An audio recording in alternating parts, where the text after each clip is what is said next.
Hi, I'm Jillian Tedesco and I am the founder of Fit Flavors. We are a local St. Louis-based meal prep company, and what I wanted to show you today was how easy, believe it or not, it is to meal prep at home. So I'm gonna meal prep about 5 meals in about 25-30 minutes. I do have all of my ingredients and equipment ready to go on my counter, so it took me a couple minutes to gather this.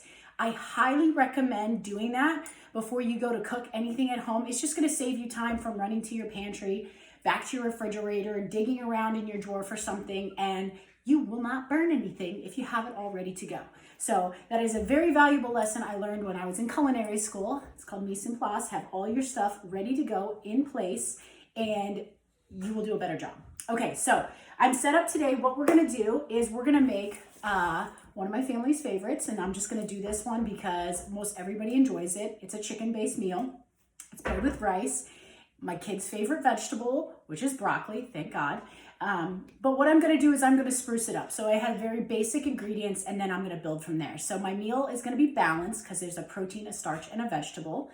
And I'm going to pizzazz the meal up with a little flavor profile. So we are going to make a citrus rice, and I'm gonna make a homemade pesto in our food processor and show you how quick and simple that really is, and toss the chicken in that with some fresh herbs and garlic. Okay, so what you're gonna need is a rice cooker, a food processor, and 3 pans. I've got just a regular size, like frying pan, skillet, and then a little mini one.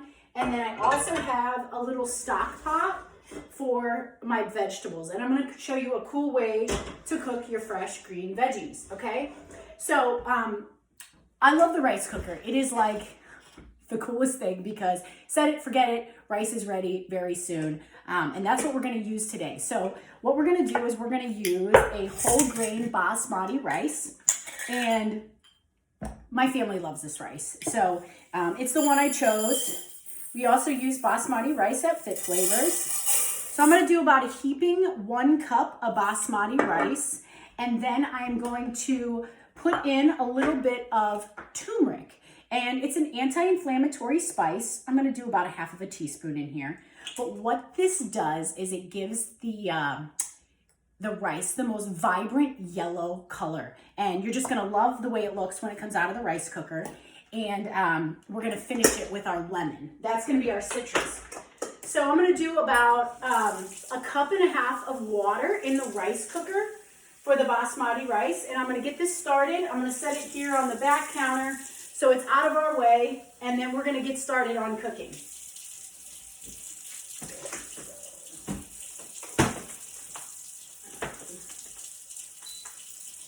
Set it and forget it. It's awesome. My kids love rice, so, and rice is a really easy thing where you can always add, I leave the water running. I do that all the time. Once I overfill my tub. Let's not even talk about that. But my kids love rice, and I love to toss in like peas or fresh herbs. It's always a way to just make it feel better than plain rice. But today we're gonna add some citrus. So the rice is on. We're gonna get started with our chicken. So what you're gonna do is you're gonna fire up your skillet on about a medium-high heat, and that's where we're gonna sear our chicken. And then we're going to get our pot of water boiling because we are going to blanch off our broccoli, okay? So I chose broccoli. Sometimes when you're looking at broccoli florets, some of them can be, I mean, huge, like ginormous, and they're not really bite sizes. So if you just wanna go through with your knife really quickly and just cut these into bite-sized even pieces, you're just gonna ensure consistent cooking throughout the whole entire product. So I have this set aside. I'm gonna have all the ingredient quantities attached to this video when you guys get this recipe. So we've got about 15 ounces of broccoli, got a little bit over 2 pounds of chicken, and then I did a little, like a heaping cup of rice, and I'm trying to yield about 5 servings of this. So this is a good amount for my family. This is something Jason and I can, eat for lunch throughout the week. I've noticed I've had to keep some more meals at home lately due to everybody being at home. We're just eating at home a lot more.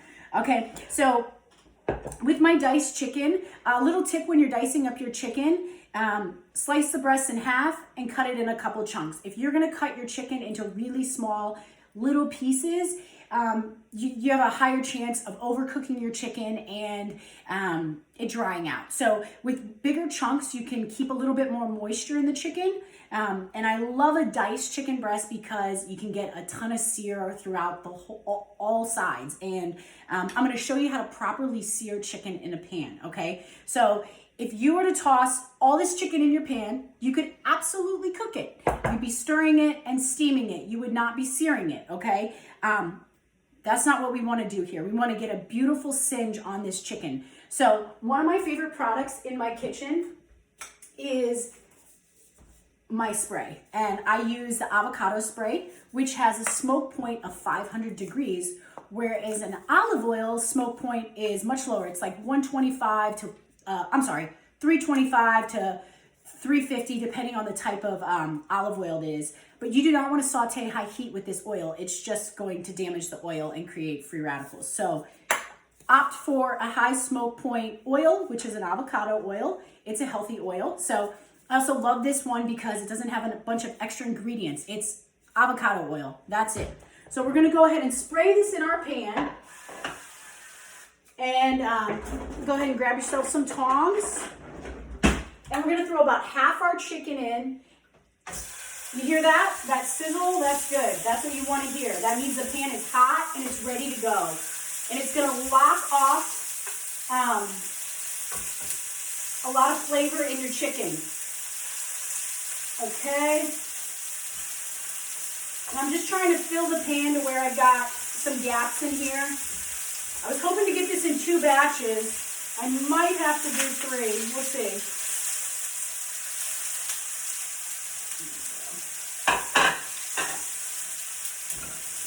I'm just going to show you real quick. See how I've got gaps in between there? That is key, okay? So I've already pre-seasoned my chicken breast. I'm simple. I love salt and pepper. If you cook your food properly and execute the cooking techniques, you do not need to add a bunch of ingredients. The food will taste amazing because you cooked it properly, and that's what I want to teach you how to do today. Okay, so chicken's on. It's getting a sear. We're going to go about 3 to 4 minutes on this side before we flip it. I'm going to turn my next skillet on to about medium-high again. It's my little skillet. And what I'm going to do here is I'm going to toast some nuts. And today I chose walnuts. And this is going in my pesto. In my house, we call this crack pesto, crack sauce. It is so good. It's addicting. But what it is, it's just a toasted nut with fresh herbs, olive oil, and garlic. And I love to put this on rice, fish, vegetables. Honestly, I put it on anything. But today, we're going to put it on the seared chicken when it's finished and just kind of coat it in these flavors, and it's going to become so fragrant.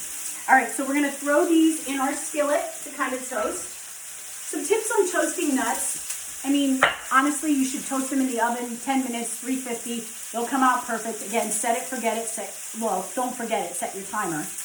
But I'm not messing with the oven today. I'm going to keep it on the stove top to keep it a little bit more simple.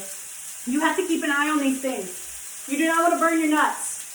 I have done that before. It's no fun. Then you got to throw them away and start over. If you burn your nuts, they're going to become bitter. And it's just, you don't want that. So keep an eye on those guys. You'll start to smell them become fragrant, and you want to just kind of flip them in the pan, give them a little stir, okay? So as this is going, I am going to start making this pesto, okay? So chicken's on, rice is on, nuts are on. Got 3 things going, okay? And we're going to start a 4th one. This is where we start to layer and keep an eye on things. Now, cannot forget about these nuts. Got to come back here and toss them, okay? And just keep them moving. If you're nervous, turn it down to medium. It'll just take a little bit longer. All right, so the herbs that I've chose for this pesto are cilantro, basil, and chives, all of which I grow at home. I highly recommend growing herbs at home. It's great. You can just go out in your backyard, pick some basil, and then make a pesto, or put some on some tomatoes, put some cilantro on some breakfast, avocado toast. I mean, it's endless what you can do with herbs, and it's so much cheaper. Every time you buy one of those packages from the store, it's like $3 to $4, depending if you can get organic or not, okay? Yes, I can start to see they're looking a little toasty. I can smell them, and that's what lets me know, don't forget about these guys, okay? So I've used about, I want to say 3 to 4 stems full of basil. I pulled off all the leaves. We're going to stick these in our food processor. Any food processor is fine. I went ahead and bought the mini. It has changed my life. It is probably my favorite kitchen tool, besides one of my whisks that I love. But it's so easy to clean. It's not all honky, and it's not expensive. I don't even think I spent $50 on this thing. So we got that. I got my chives going in. So I'm going to cut the heat on my nuts, and I'm just going to let them sit here in the pan. I'm just going to kind of toss them around. That was just a couple minutes, about 4 minutes. And I'm just going to let them sit here and rest for a second. And then I've got my cilantro. I did buy cilantro from the store. I've honestly already picked all my cilantro that was ready. This is something I use often. So let me tell you a little bit about this cup. I love to store it in like just a glass cup with some water, like a plant. This will last over a week, 2 weeks in your refrigerator. And if this starts getting gnarly, pull it out, chop it off like you would your roses, put fresh water in, and put it back in your refrigerator. This thing will last 2 weeks, I'm telling you. Take care of your herbs. All right, we're going to flip that chicken over. Oh, yeah. Okay, so this is what I want you to see. And I'm giving myself like a mini facial as I show you. But hopefully you can see the sear on this chicken. It's beautiful. Yes. Everybody loves that. Nobody wants to eat like soggy steamed chicken. Like, don't crowd your pan. Take that lesson from me today. Look at that. That's beautiful. Okay, so we're going to let this go for like another 3 to 4 minutes on this side. All right, that's working. And I'm going to clean off this cilantro. I'm just going to pull off the big stems. All right. The little stems, don't need to worry too much about it. It's just these big ones. You don't need them in there. Same thing with basil. Don't want the stems in there. So here we go. And, you know, you can precisely measure this stuff or you can eyeball it. I'm very much an eyeball cook. That's why I love cooking and I don't love baking, because baking, there are rules.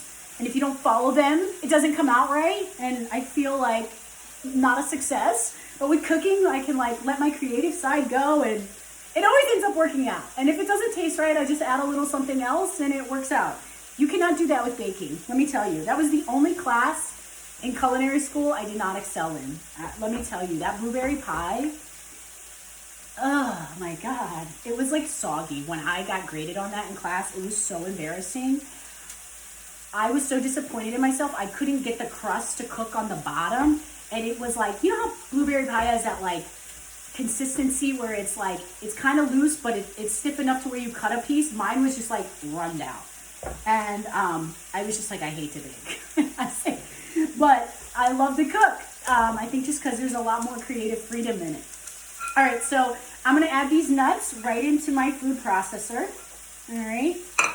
And then I am going to use a garlic clove. So you can just pop open a clove. I know some people, I went to my girlfriend's house the other day and she had the garlic that was like already pre-cut up in the glass jar. And I'm like, oh wow, that's a shortcut. I like fresh everything. I think the flavors come through so good when you use fresh. So you just store this in your like pantry somewhere in a little basket, and just pop off a clove when you need one. So got my garlic clove, and I'm going to cut off the little tip. Nobody wants to eat that part, and just throw it in your food processor.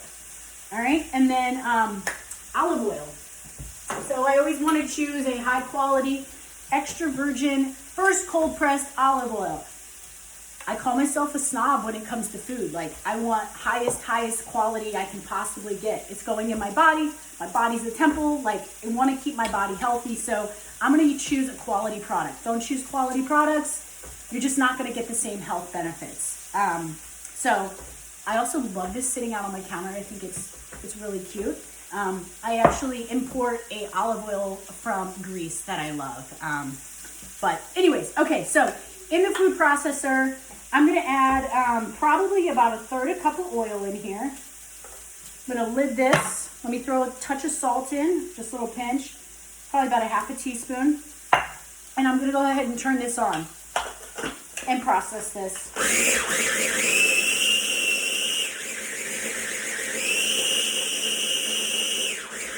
Check on my chicken real quick. It's looking about done. Sheet tray. Let's go ahead and give it a toss. Sometimes when I'm cooking chicken, especially these little pieces, you might notice, oh my God, I got this hunka bunka piece in here. There's no way this thing is done, and these little ones are gonna fry. Take the little ones out first when you're pulling them out of the pan, and just let the larger ones work for another 30, 40 seconds, you know?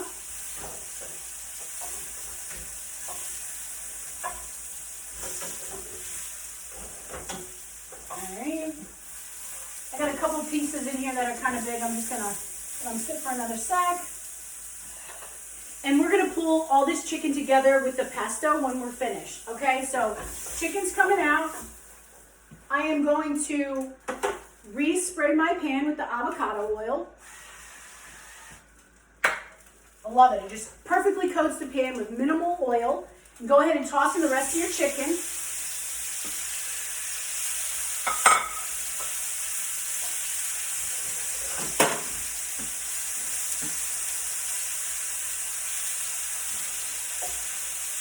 Okay, perfect. Trying to get all those gaps so I can get this like awesome sear. Oh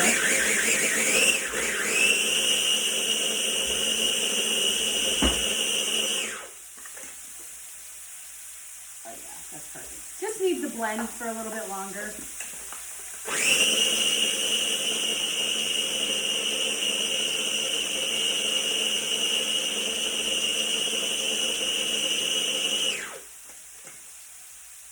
Yes.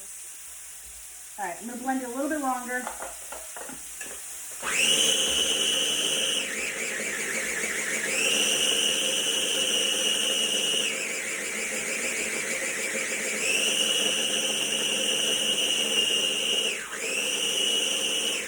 All right. Now, if you don't have a food processor, don't fret. You gotta bust out that chef knife, girl or boy, and get to work. Like, you're gonna have to cut all this up by hand, which is doable. You're just gonna have a chunkier pesto. You're gonna mince your herbs really fine, put them in a bowl. You are gonna mince your garlic really fine, put it in a bowl, and then stir it with your olive oil. It probably will be more like a salsa. And then when you take your nuts out, chop those up really, really, really, really fine, and put those in. This, obviously looks really creamy because it's just been torched in the processor. You can chop with your knife. You're still gonna get the flavors, you're just gonna have a different texture, okay? So this is done, that's it. Tip with pesto, I probably won't use all of this, so what I'm gonna do is I'm gonna grab a Ziploc baggie that's freezer safe and put the rest of it in there, and then I will date it the day I made it, and this will keep my pesto fresh. And then when I'm cooking grilled veggies on the grill next week or the following week, I'm gonna pull out this pesto and I'm gonna toss my veggies in it and fire them on the grill. And everybody's gonna be like, wow, how'd you come up with this flavor? I'd be like, I just have it laying around in my freezer. So yes, these little tips like this are just gonna make cooking throughout the week easier, okay? Give that one more minute. Let's see. Yeah, we'll go one more minute. Okay, so now my water is starting to boil, and I'm ready to blanch my vegetables. So I'm actually going to turn it down. I don't want to do an aggressive boil when I'm boiling my green vegetables. A blanch is, it's like a lighter boil. It's almost like, it's not a simmer, but you're going to have some bubbles, but you're not going to be like killing your vegetables with boiling water. Okay, you don't want to do that. What you do want to do is season your water with salt, just like you would with pasta water. So go ahead and throw some in there. Let's do this. And what we're going to do is we're going to blanch this broccoli. So we're going to go ahead and put it in the pan, or the pot shall I say. Okay. Quick little mini cleanup. love cleaning up as I'm cooking. It just keeps my area organized. It makes me feel more organized. Then I don't feel like a hot mess when I'm cooking, which I'm not going to say doesn't happen, because normally when I cook, I'm a hot mess, but I try not to be a hot mess. Okay, so broccoli is in. And once you put that cold broccoli in, it's going to kind of crowd your pan. The boil, that rolling boil, is going to stop, and it's going to, you're just going to be like, oh my God, did my water stop boiling? It's fine. That's right what you want. So I'm just going to let it do its thing, probably about 2 to 3 minutes. And then what's really cool that we're going to do is we are going to shock our vegetables. So green beans, snow peas, carrots, broccoli, broccolini, asparagus, any of those veggies, you can do this cooking technique. So blanch, then shock. Shock means to stop the cooking time.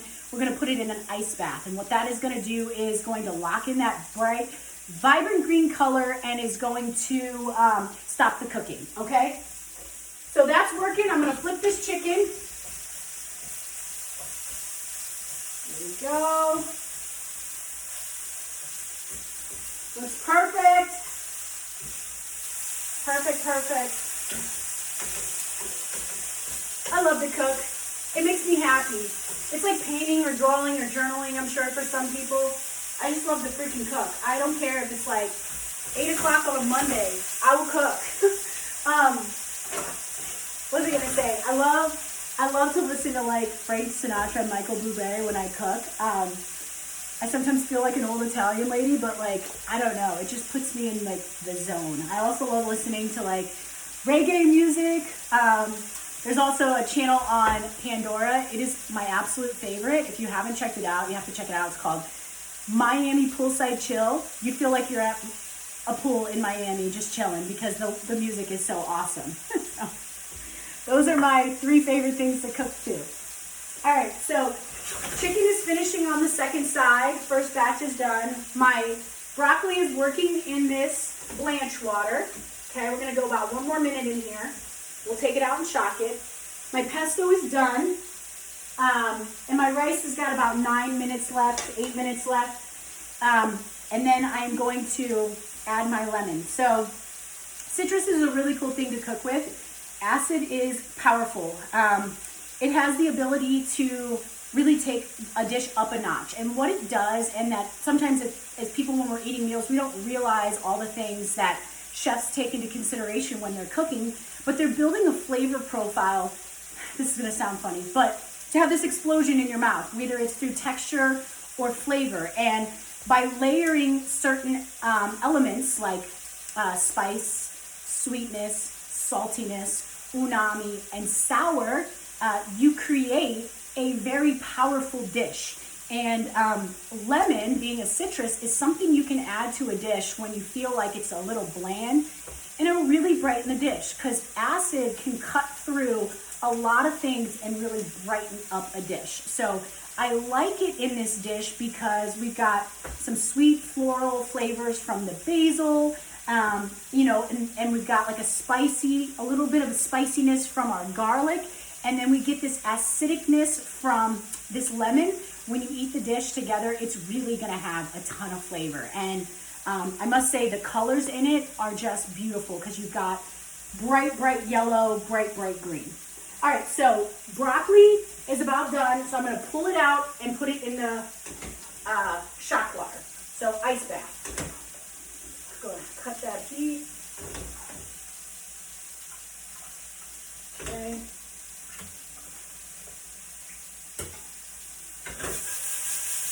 All right.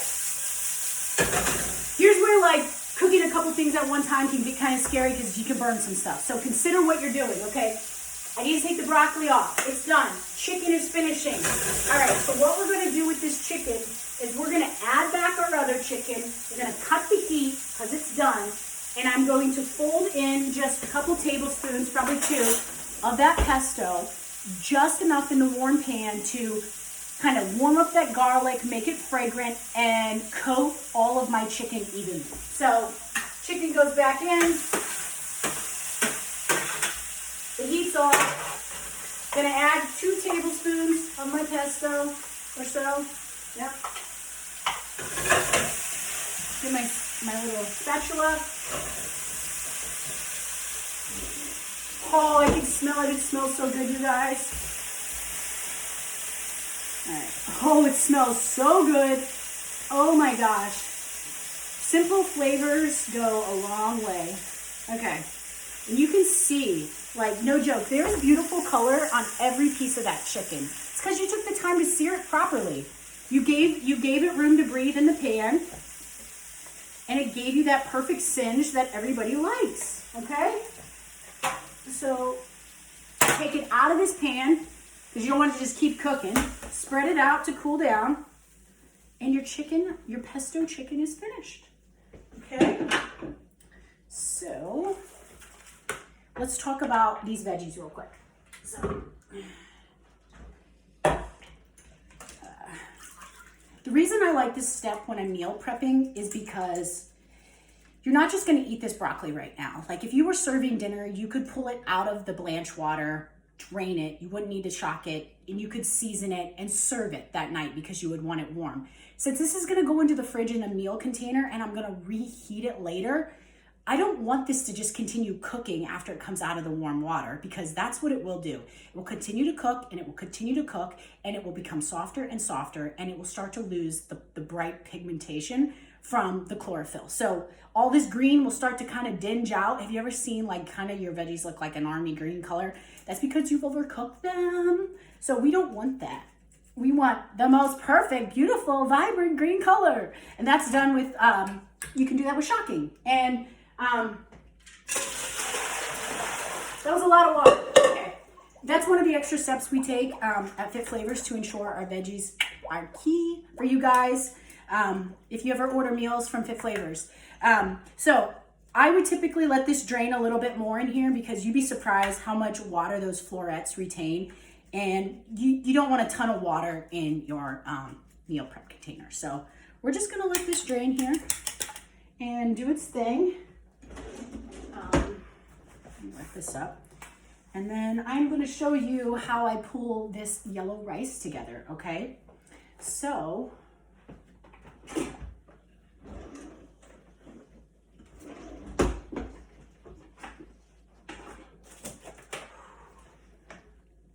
wow. Facial. Okay. So you just want to get a fork so you can fluff this. Actually, keep this on unless you want to burn your hand off. Oh my gosh, perfect. I love the rice cooker. I even feel like if you take it out, hey, like even a couple minutes early, it's fine. Because sometimes when you leave it in the rice cooker, it just burns the bottom, and then you got to scrub the rice off the bottom. So, I mean, look at this. This is perfectly fluffy. All right, 3 things. We're going to spritz with olive oil, okay? Give it a quick little stir. Give it one more spritz. I'm going to season it just a little bit with a pinch of salt. And then I'm going to put this lemon in here. So go ahead and roll your lemon on your counter. And that's just going to release the juices to make it easier.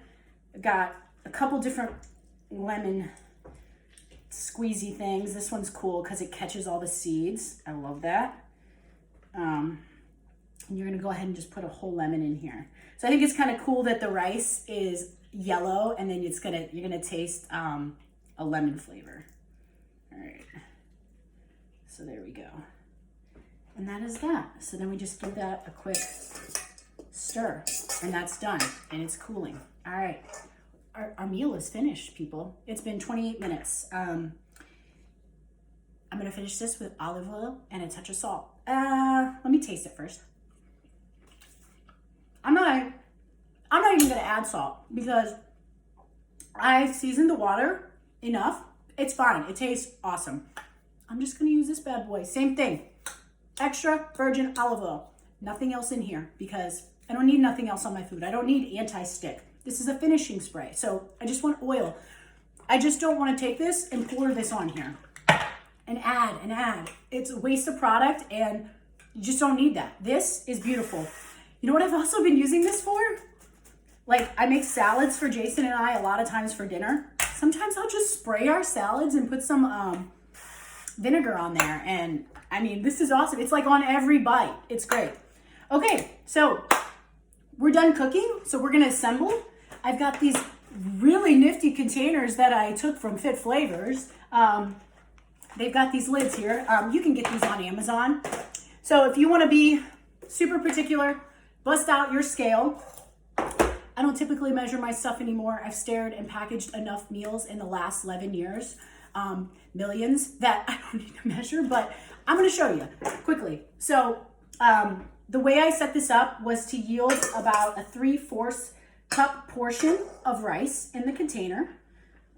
I always like to put my protein in the center. So I'll load my starch first, and then I'll set it on my scale, tar my scale out, and then I will add 5 ounces of post-measured cooked chicken. So I'm just gonna put that in there. I mean, you can do 3, 4, whatever floats your boat. I don't know what your portion sizes are and what your macro requirements are. I mean, again, no rules. You make your own rules. Do what you want, but this is how we do it at Fit Flavors. 3/4 cup rice, 5 ounces of chicken. Sometimes it varies, but for the most part.